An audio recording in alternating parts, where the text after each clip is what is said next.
नमस्कार दोस्तों, कैसे हैं आप सब। उम्मीद करता हूँ सब लोग बढ़िया होंगे।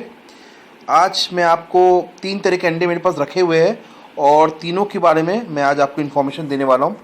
पहला अंडा जो आप देख पा रहे हो, ये बॉयलर मुर्गी का अंडा है जो बाज़ार में बिकता है। ये कड़कनाथ का अंडा है। ये फ़िलहाल अभी हमारे मैं जहाँ रहता हूँ वहाँ पर सतना बाज़ार में नहीं अवेलेबल है ये। और ये जो है ये देसी मुर्गी का अंडा है। ये बाज़ार में अवेलेबल तो है लेकिन ये ठंडियों में अवेलेबल होता है। फ़िलहाल गर्मियों में अवेलेबल नहीं होता, या उन्हीं के पास अवेलेबल होता है जिनके पास देसी मुर्गी है। अब तीनों में मैं थोड़ा सा डिफरेंस बता दूं, हल्का सा डिफरेंस। अगर हम न्यूट्रिशन वैल्यू की बात करें कि अंडा खाना बहुत अच्छी बात है, सरकार बार बार कहती, गवर्नमेंट बार बार कहती कि अंडा खाइए, संडे हो या मंडे रोज खाओ अंडे। तो अगर न्यूट्रिशन वैल्यू की बात करें तो डेफिनेटली इन अंडों में, ये जो अंडे हैं देसी मुर्गियों के अंडे, इनमें ज़्यादा न्यूट्रिशन है बजाय हमारे पोल्ट्री के। मैं ये नहीं कह रहा हूँ कि पोल्ट्री में न्यूट्रिशन वैल्यू नहीं है, पोल्ट्री में भी है न्यूट्रिशन वैल्यू, लेकिन मैं अगर कंपेरिजन करूँ बाकी दो अंडों के में मुकाबले तो इनमें ज़्यादा न्यूट्रिशन वैल्यू है। अच्छा, बाज़ार में अगर आप देखेंगे ये जो ब्राउन कलर के एग है ये काफ़ी मिलेंगे आपको, आजकल मिलने लगे हैं मॉल्स वगैरह में। लेकिन वो ब्राउन कलर के जो एग है वो कड़कनाथ के एग्स नहीं होते हैं।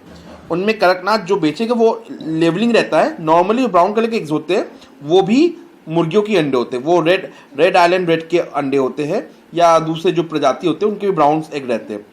लेकिन फिलहाल मैं बात कर रहा हूँ कि बाजार में मिलने वाला एग और हमारे यहाँ पर। अब बाजार में ये जो एग मिलता है इसकी कीमत है 4.5 से लेकर 5 रुपये मैक्सिमम, इससे ज़्यादा नहीं होता है। इसकी जो अंडे की वैल्यू है बाजार में इस समय 25 से 30 रुपये की वैल्यू है, 25 रुपीज़ से लेकर 30 रुपीज़ पर पीस। और इसकी अगर मैं बात करूं तो 10 to 15 रुपीज़ पर पीस की वैल्यू होती है। महंगा कारण है कि ये एग्स आसानी से बाजार में मिलते नहीं, खासतौर से कड़कनाथ का एग। ये एग फिर भी ठंडियों में मिल जाता है, ये एग्स तो मिलते ही नहीं है। अब बात करें अगर और ज़्यादा न्यूट्रिशन वैल्यू की, तो न्यूट्रिशन वैल्यू अगर मैं सबसे ज़्यादा बोलूँ तो डेफिनेटली इन दोनों में है बजाय इसके, क्योंकि इनमें प्रोटीन की मात्रा बहुत अच्छी है। मुझसे पूछते हैं कि इसमें न्यूट्रिशन वैल्यू सबसे ज़्यादा किसकी है, तो मैं डेफिनेटली बोलूँगा कि इन दोनों अंडों की है। और दोनों में अगर कंपैरिजन किया जाए तो डेफिनेटली मैं कड़कनाथ को बोलूँगा फ़िलहाल में, क्योंकि कड़कनाथ ने लो कैलोरी के साथ साथ vitamin A, vitamin B, vitamin B12, vitamin B5, phosphorus, selenium, iron जैसी चीज़ें रहती है। हमारे देसी मुर्गी में भी बहुत अच्छी चीज़ है, प्रोटीन की मात्रा बहुत अधिक रहती है, कम से कम 6 से 7 ग्राम की प्रोटीन रहती है। फैट बहुत ही कम रहता है, सैचुरेटेड फैट दोनों में ही कम रहता है। कैलोरी जो रहती है वो काफ़ी अच्छी रहती है, 72% रहती है, और जबकि कड़कनाथ का 77% रहता है। ठीक है, कार्बोहाइड्रेट ना के बराबर रहता है, 0.6 ग्राम करीबन रहता है कार्बोहाइड्रेट।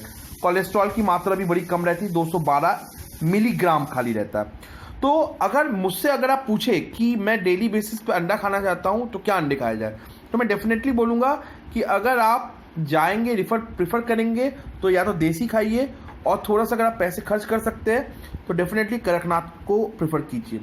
लेकिन फिर भी हम अपने इस अंडे को नेग्लिजिबल नहीं कर सकते, क्योंकि ये अंडा ऑल टाइम अवेलेबल रहता है, कम कीमत में रहता है और कहीं भी अवेलेबल हो जाता है। तो हम डेली बेसिस पे अंडा खा सकते हैं। लेकिन अगर हम बॉडी बिल्डिंग चाहते हैं, कुछ अच्छा अपनी हेल्थ को चाहते हैं, खास तौर से डायबिटिक पेशेंट, अगर मैं डायबिटिक पेशेंट की बात करूं या ब्लड प्रेशर वाले पेशेंट की बात करूं, तो मैं डेफिनेटली इन दोनों अंडों को प्रीफर करूंगा, दोनों देसी अंडों को।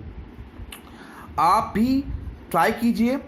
यकीन मानिए, जिन लोग जिम करते हैं उन लोग को ये अंडा अगर खाएंगे वो दूध के साथ, तो काफ़ी उनको फ़र्क पड़ेगा उनको। ठीक है, कच्चा अंडा जैसे खाया जाता है तो काफ़ी फ़र्क पड़ेगा।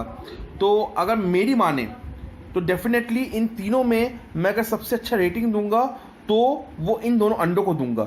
दोनों अंडों को मैं एक समान दूंगा, मैं किसी को ज़्यादा किसी को कम नहीं दूंगा, क्योंकि दोनों ही देसी अंडे हैं।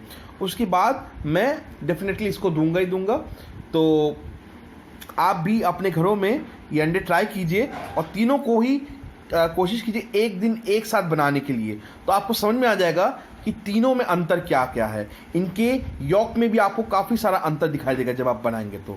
ठीक है ना दोस्तों, तो मैं उम्मीद करूँगा आप भी इन तीनों अंडों के मज़े लेंगे। तो till then have a nice day. जय हिंद, जय भारत।